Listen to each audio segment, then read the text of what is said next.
Welcome back to Civil Discourse Now. I'm Mark Small. And I'm Paul Ogden. We are coming to you from the Road Dog Saloon at 4861 Southeastern Avenue in Indianapolis, Indiana. They have a fine selection, Mark. I've got a menu right here. I just finished baking eggs and whole wheat toast and potatoes and ate everything on the plate. All right. My mother would have been proud. Exactly. Road Dog! We have an audience today. It looked good. We have an audience We have today. an audience here today. Road Dog Saloon! Yeah, And we have special guests. Our guests are candidates from the Libertarian Party for Governor, Rupert Boneham, and for Lieutenant Governor, Brad Klopfenstein. Rupert, Brad, welcome to the show. Thank you.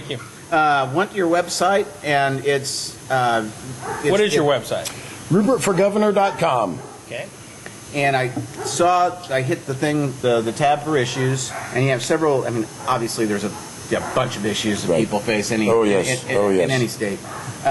You keynoted several. One was jobs, another spending. Third was constitutional protections, specifically the 4th and the 10th. And I want to get into that later. I thought that was cool. Election reforms, education, criminal justice reform, and then abortion. In terms of, we're looking at jobs right now. The economy is a real important consideration. Stepping back from that for a second, as governor of the state, what can you do? And as Lieutenant Governor, Brad, you'd be presiding over the Senate of the state of Indiana, and then that's basically and going to some ribbon cutting ceremonies. Well, there's Department of Agriculture, and is that part of it? economic States. In Indiana, the Lieutenant Governor has a lot of responsibilities. Right. Oh, I'm sorry. Yes. I thought that it was. No, don't be. Don't be. No, that's good. Okay. What can you do as governor individually? For jobs, I've said for years, the government doesn't create jobs. They'll take private sector jobs, bring them over into public sector funding, double the cost on the expense of the job, and say they're creating jobs. How about we loosen up the restrictions on people starting their own jobs, loosen up some of these zoning laws so you can start your own job a little easier with less hurdles to jump over. You see a lot of programs right now that are talking about job creation, and nobody's talking about really the entrepreneurship program we should be teaching our kids in school. The vocational training, the technologies training that we should be teaching our kids in school, that in my day, when we came out of high school, if we couldn't get jobs on our own, if we weren't going into the factories, we started our own companies, and we hired some of our buddies, and we went to work. That's how you create jobs. Well, and some people started bands, but well, you can start a band too, but you better have a daytime job also. No one of us can make it on just one job when we're working on our own.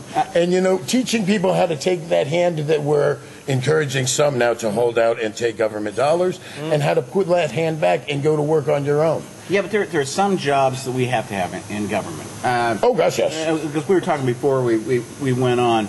I worked in state libraries. I worked at Purdue University's libraries for 4 years. There are certain jobs, like libraries, like firefighting, police protection, and streets. I just really don't see how leasing the toll road for 75 years to a private entity for a whole bunch of money up front that now is gone did us a whole bunch of good. It's amazing how quick that money went and the mad dash there was to spend it. But, we're looking at a company that might be going bankrupt, and we might be getting that road back. You mean that there is a possibility. There was method in the madness. I will say on that, I said long before we even talked about leasing the toll road, we were losing $10 million a year on the toll road. I would have just given it to somebody at that point to say, let's get it off the negative balance sheet and at least not lose money on the thing. It was great that we were able to get money out of it, but when you're losing $10 million a year, that's not using your assets wisely. But we went from toll roads in the 1700s and the 1800s to a point where we had the interstate system, and nobody had to pay tolls to get on the interstates, and that was one reason why the economy in the United States flourished. That's how we became the crossroads of America also.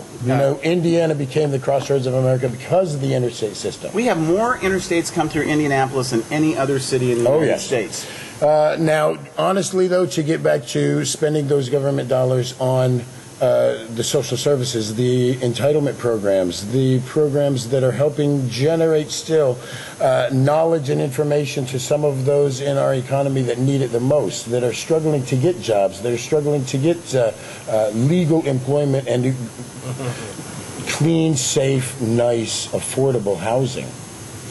You know, when we take libraries away, now we are the Libertarian Party that goes for less government, but we also go for fighting for those of us that need it the most sometimes, and empowering some of those, like we've done in our mentoring program, like I've done for years, teaching young men and women how to make that legal living instead of living off of what the government is giving you. One of the things that... And we use the libraries for that. Yeah. One of the things that I think maybe Mark and I disagree with is I don't believe everyone should be going to college. I think people should... Yes.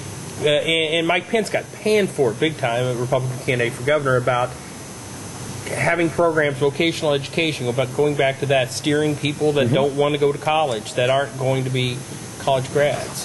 Is that something you favor? Or we've talked about the 3 or 4 different avenues that we should be generating out of our high schools. Like I've said already, the entrepreneurship program and teaching young men and women how to create their own jobs when there are no jobs out there. It's not like we don't have the need for more servicemen and women, HVAC men and women, welders, carpenters, framers, plumbers, electricians, masons. We need more computer technology programmers, and we've got the ability to teach every program out there to our young men and women. We need more. I agree with Paul. I agree in terms of the levels of education, and we should put people in different programs. But also, I think the quality of education, and this is kind of skipping ahead a couple of topics. Okay. Who the hell cares? Okay. We can do whatever we want. I love education, though. Well, I worked at Purdue, and a young woman came into the Purdue Life Sciences Library when I was working there. And Biology 101 or 121, each student was assigned an organism. They had to do a paper on an organism. That young woman had graduated from a public high school in Indiana. She came in and she was staring at the card catalog. She did not know how to use a library. And she had graduated from a public high school in Indiana. And one, I think public education has been the backbone of what this society has done this century, last century, and coming into this one. But two, for a high school student not to know how to use a library, I thought that was an abomination. You know, the doing away with the Dewey Decimal System and putting everything on computer and putting everything at the touch of a finger and letting our kids walk into the classrooms at first grade with their computers.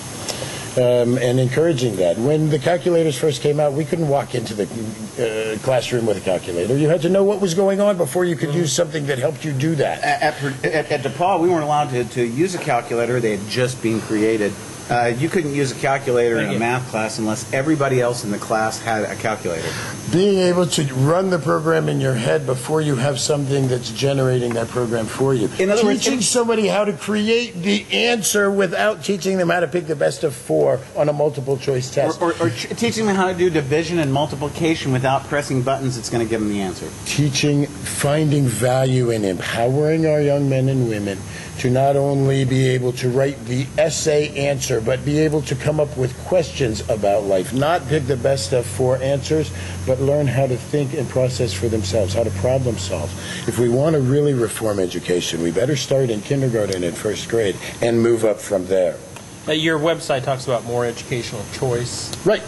What kind of choice are you talking about? We love school choice. Now, the charter system that is going on in Indiana right now is an amazing charter system, which is also a publicly funded program. A lot of people think charter schools are private schools, but they're not. They're not. They're public schools, and they run on a lottery where anyone is welcome to sign up if there is, and they are forced to take anyone. Right.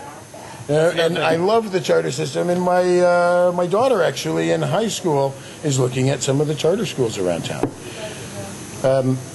Being able to show that Indiana wants to put more value into the classroom, no matter where, and the money follow the student, not paying parents to teach their students at home, teach their children at home. But IPS, I'm sorry, but IPS is going to say, well, we have a lot more problems here. in Indianapolis, IPS Indianapolis Public Schools, and the argument is that they need more dollars for fewer students because of the needs of those students. When we down the classroom size to a 1-to-20 ratio, when we put more money into the classrooms and eliminate money from the administration, when we readjust how we spend our dollars in the public schools, and IPS is one of them that has an outrageous administration before dollars ever get to the classroom. Well, and the comparison I would look at is this. I went to DePauw. DePauw is when I was student body president there, we had like a 19-to-1 ratio of students to professors. I was there for Alumni Week in June. They were down to 9-to-1, and they're really trying to work down to 7-to-1. And the whole idea is the more contact you have with real professors, not associate, assistant, adjunct, grad students. These are full professors who are there to teach. And the younger the kids, the more that they need that one-on-one contact. Oh, yes. Are we? I don't know if we're getting close to. Oh. Okay. I'd like to bring Brad in. Lieutenant Governor. Lieutenant Governor, what is the Lieutenant Governor doing in the state of Indiana? Lieutenant Governor, President of the Senate, in charge of the Indiana State Department of Agriculture, economic development. Falls under the Lieutenant Governor's office, so I do all the trade missions to Asia and beyond. Actually, Indiana statutorily has more authority for the Lieutenant Governor than any other state in the nation. Well, you just answered that question better than Sarah Palin did 4 years ago. and you'll have more to do in your job. Oh, yes. And she got asked twice and couldn't do it. Right. Of course, Vice President, relatively, it has whatever jobs. Presides over the Senate and takes over sit and around wait for the other person to die. I know. That's basically it. So, agriculture, what's going on there? There's a lot of issues in agriculture, and some of it is rural infrastructure. I mean, in fact, that's one of the big ones. And just, you've got bridges and roads that no longer can handle modern agriculture and modern equipment. And then that kind of dovetails into property taxes, where we've got our tax caps of 1% on residential, 2% on agriculture with some nuances on yields, and 3% on business.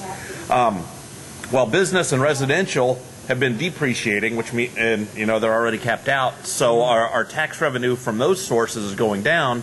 The value of agricultural land is going up. So our farmers are paying more, and it's really putting at risk the family farms. But family farms, really, I mean, how many are left?